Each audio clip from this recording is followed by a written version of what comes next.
that's very tragic and very sad. And so please pray for the victims here. Pray for the families, because certainly it is a terrible thing that has happened.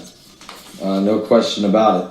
No question about it. Again, the Paris, France summit, they said when they went in, the 70 nations said they were going to go in there and carve up Israel and come out with a new resolution of a two-state solution. And here they were going to show the world how they were going to do it.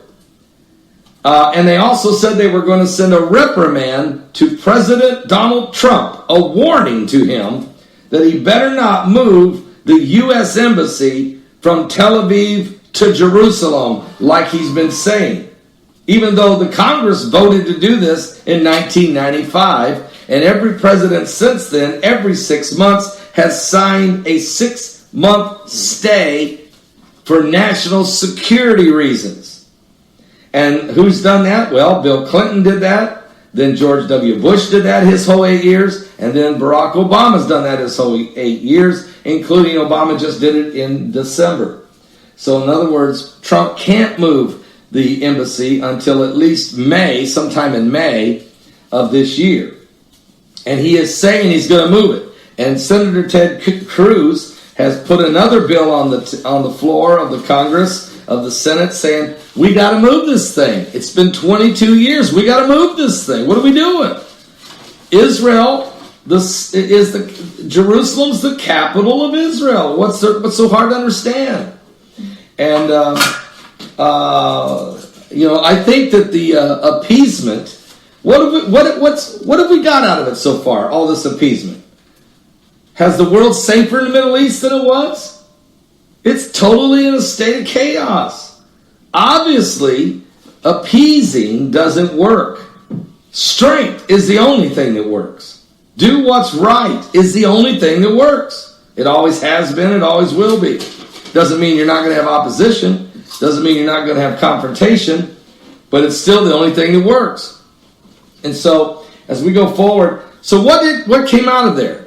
They didn't draw. Folks, the 70 nations that gathered in Paris, France this weekend, and Stephen Ben-Danoon was right there covering it, even getting some videotape of different diplomats going in and out of the secret building that they were holding this. Stephen and his wife Yana were able to find where the secret building was and get some footage of diplomats coming and going. He did what the lamestream media couldn't do or wouldn't do. Cover the truth of the story. Here's what happened. The 70 nations got there and they did not carve up the land of Israel. They did not come up with a boundaries or a border. They did not. They didn't do it. And oh, by the way, they didn't send a reprimand to Donald Trump, President Donald Trump elect. They didn't send him a reprimand. They didn't warn him not to do it. They were afraid of Trump.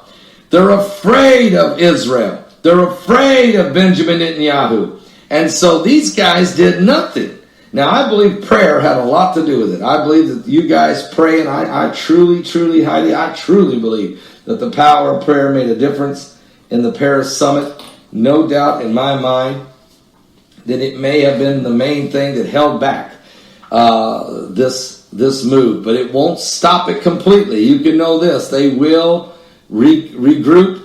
They will reconvene. They're going to come at it from another angle. I think they're going to try to get some leverage on Trump. They got to come up with some stuff that they can try to leverage him with and get him in a back room and get him to where he can't, maneuver and try to force him to suspend this moving of the embassy.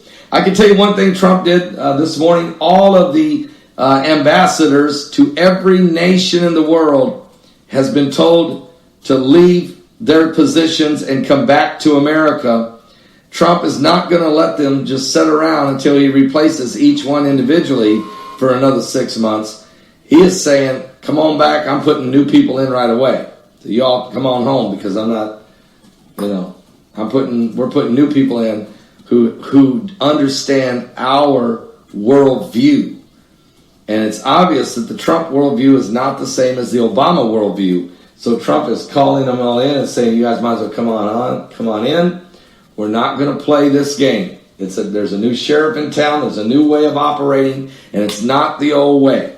And I also think it's a message to the United Nations that we're not going to play the old game, you guys. And if you guys think that I'm going to play this game, you're crazy. I'll just defund the United Nations. I don't know if it's effective anyway. He's already made the statement. It's just a bunch of people sitting around talking and partying. He doesn't see whether it does anything. They've sat back and watched Christians be slaughtered in the Middle East and did nothing. They're not even holding.